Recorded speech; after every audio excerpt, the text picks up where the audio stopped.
অনেক বেশি গরম পড়ছে, বিশেষ করে রাত্রেবেলার গরমটা খুব বেশি থাকে। আর সকালবেলা উঠেই শুধু জল তেষ্টা পায়, শুধু সকালে না সারা রাতই জল তেষ্টা পায়। আর এই জল খাওয়ার পর সকালে এক গ্লাস, তারপর আর খিদেই পায় না। তো জল খেয়ে না অনেকক্ষণ অনেক কাজ করা যায় দেখছি। তো প্রথমেই আজকের না বিছানাটা চেঞ্জ করে নিচ্ছি। তো হ্যালো বন্ধুরা, good morning and welcome back to my channel. আশা করছি তোমরা সবাই খুব ভালো আছো, আমিও ভালোই আছি। তো চলো তোমাদের সবাইকে সাথে নিয়ে আবারও একটি নতুন ভিডিও শুরু করা যাক। যখনই বিছানার চাদর আমি চেঞ্জ করি তখন আমার খুব দেরি হয় জানো, কারণ আমাদের এই বিছানার যে গদিটা রয়েছে না, তার উপরে কোনো রকমের তোষক পাতা নেই। আর ওই পাতা রয়েছে একটা বালাপোষ, আর তার কভারটা এত প্রবলেম করে যে টেনে টেনে ঠিক করে পাততে হয়। তাছাড়া কিন্তু ওই চাদরটা ঠিক করে বসবে না বিছনায়, আর উঁচু নিচু দেখাবে, সেই জন্য আমি খুব ভালোভাবে পাতার চেষ্টা করি। আজ রোদটা অনেকটা কড়া, তবে ভালো হাওয়াও দিচ্ছে, সেই জন্য মা বললো আজকে চাদরটা কেচে নেবে স্নান করতে যাওয়ার সময়। আমাকে মা চাদর কখনোই কাচতে দেয় না, কারণ যদি ভালো করে পরিষ্কার না হয় সেই জন্য। আর বিছনার চাদর কিন্তু আমরা প্রায় ব্যবহার করি। এখন যেহেতু বৃষ্টি যখন তখন হচ্ছে, সেই কারণে হচ্ছে চাদরটা গায়ে দেওয়ার কাজেও লাগে, সেই জন্য পরিষ্কার করেই রাখি, নোংরা চাদর ফেলেও রাখি না, তাড়াতাড়ি আমরা কেচে নিই সেই জন্য। তো জল একদম শেষ হয়ে গেছিলো, আবারও আজকে সব জল টল ভরে ভর্তি করে নিলাম। আবারও 3-4 দিনের গল্প এটা, জলটা থেকে যাবে। ওদিকে মা তরকারি রান্না করতে বসে পড়েছে, আবার বোনের আজকে পরীক্ষা রয়েছে, সেজন্য তাড়াতাড়ি সব রান্নাবান্নার জোগাড়। এদিকে মা শাক রান্না করবে আজকে, তো এই রান্নাবান্নার চাপে এখনও শাক মা বাছতে পারেনি, সেই জন্য চটপট করে আমি এখন শাকটা বেছে ফেলবো আর কেটে দিচ্ছি মাকে। এখানে সাঞ্চের শাক, কলমি শাক দুটোই রয়েছে।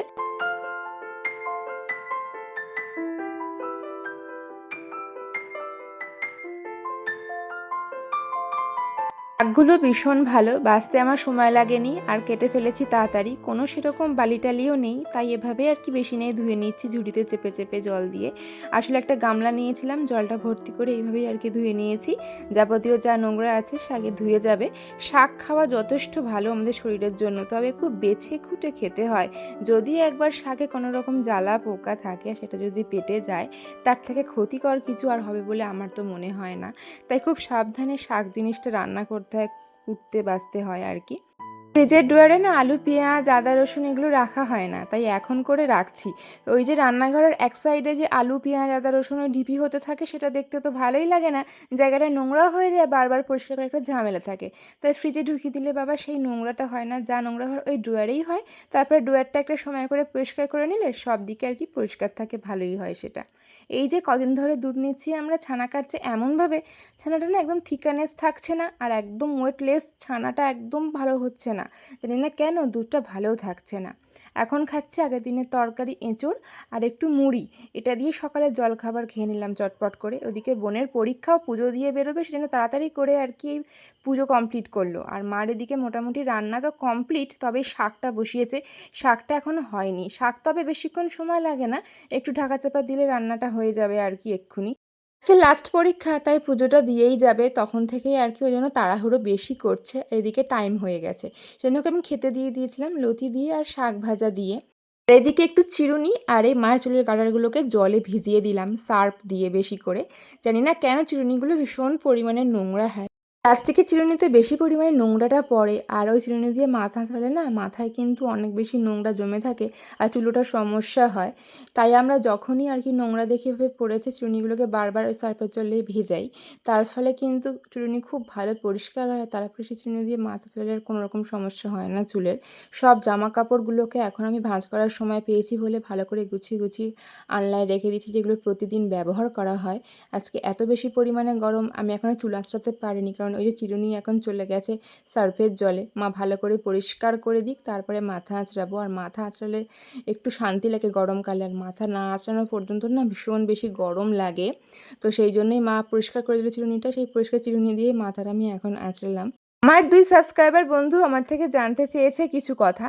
তো প্রথমে বলি, শুভশ্রী মণ্ডল আমার থেকে জানতে চেয়েছে যে ও রোগা হয়ে যাচ্ছে ভীষণ পরিমাণে, দিন দিন দেখতে ভীষণ খারাপ লাগছে, কি করলে একটু মোটা হওয়া যায়।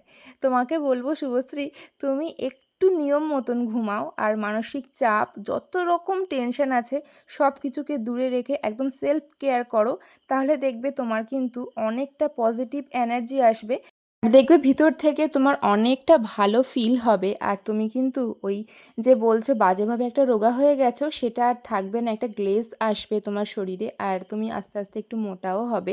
আর অবশ্যই খাওয়া দাওয়ার দিকে খেয়াল রাখবে, একটু হাই প্রোটিনযুক্ত খাবার খাও, সকালে খালি পেটে একটু দুধ খাও, ডিম সেদ্ধ খাও, একটা করে কলাও খেতে পারো, আর রাত্রেবেলা একটু কাঁচা ছোলা বাদাম ভিজিয়ে সেটা সকালে খেতে পারো, দেখবে আস্তে আস্তে মোটা হবে। মাঝে মাঝে চকলেট খেতে পারো, চকলেট খেলে কিন্তু রোগা থেকে মোটা হয় খুব তাড়াতাড়ি, তবে সবসময় খেও না চকলেটটা, মাঝে মাঝে খেয়েও কাজে লাগতে পারে। স্বস্তিকা বেরা আমাকে কমেন্ট করেছিল যে কিভাবে ও পড়াশোনা করবে সেটা যেন আমি একটু বলে দিই, পড়াশোনা করার টাইম টেবিলটা। তো আমি তোমাকে বলবো, সব থেকে ভালো সময় তোমার যখন লাগবে, তোমার যখন পড়তে বেশি ভালো লাগে, যে সময়টা হোক, সকালে হোক বা দুপুরে হোক বা বিকেল টাইম বা একটুখানি রাতের দিকে বা একদম রাতে 12টার পরে সব কাজবাজ সেরে যখন তোমার ইচ্ছে হবে তখন যদি তুমি পড়াশোনাটা করো, তখন দেখবে তুমি যে টপিকটার ওপর পড়ছো সেই জিনিসটা তুমি খুব ভালোভাবে কিন্তু নিজের মধ্যে নিতে পারবে, আর সবটা খুব ভালোভাবে কিন্তু কমপ্লিট করতে পারবে। আর অবশ্যই বলবো একদম সকালবেলা উঠে পড়তে পারো, সেটা কিন্তু খুব ভালো হয়।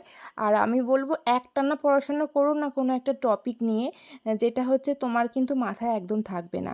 যেগুলো তোমার খুব কঠিন লাগে তুমি একটু করে পড়ো, আবারও অন্য কাজ করো, আবারও তুমি সেই জিনিসটার উপর ফোকাস করো, তখন দেখবে তুমি সেই জিনিসটা খুব ভালোভাবে করে ফেলতে পারছো। জন্মদিনের গিফট তো তোমাদের সঙ্গে শেয়ার করেছিলাম, তবে আরও দুটো গিফট আমি আবারও পরে পেয়েছি, দেখতে পাচ্ছ এই দুটো পারফিউম পেয়েছি, আর এই যে এই জামাটা পেয়েছি, কুর্তি ফ্রকগুলো যেগুলো সুতির মধ্যে, কালারটা কি সুন্দর না, আমার পার্পেল কালার বেশ ভালো লাগে। তো তোমাদের কেমন লাগলো জানিও, জামাটা পরলে তোমাদের সঙ্গে তো অবশ্যই শেয়ার করব। দুটো গিফট বোনের বান্ধবীরা আমাকে দিয়েছে। তো এই আমার মোটামুটি জন্মদিনের গিফট পাওয়া শেষ হয়েছে। আর এমনিতেও কিন্তু পারফিউম একদম ছিল না, তো এই দুটো এসে ভালোই হলো, পারফিউমটা ইউজ করা যাবে, আর এই গরমে পারফিউমটা লাগেও। তারপরে স্নান টান করে এই এখন জামাকাপড় ছাদে মেলবো না, কারণ জামাকাপড়ের কালার না পুড়ে যাচ্ছে, এত বেশি পরিমাণে রোদ হয়।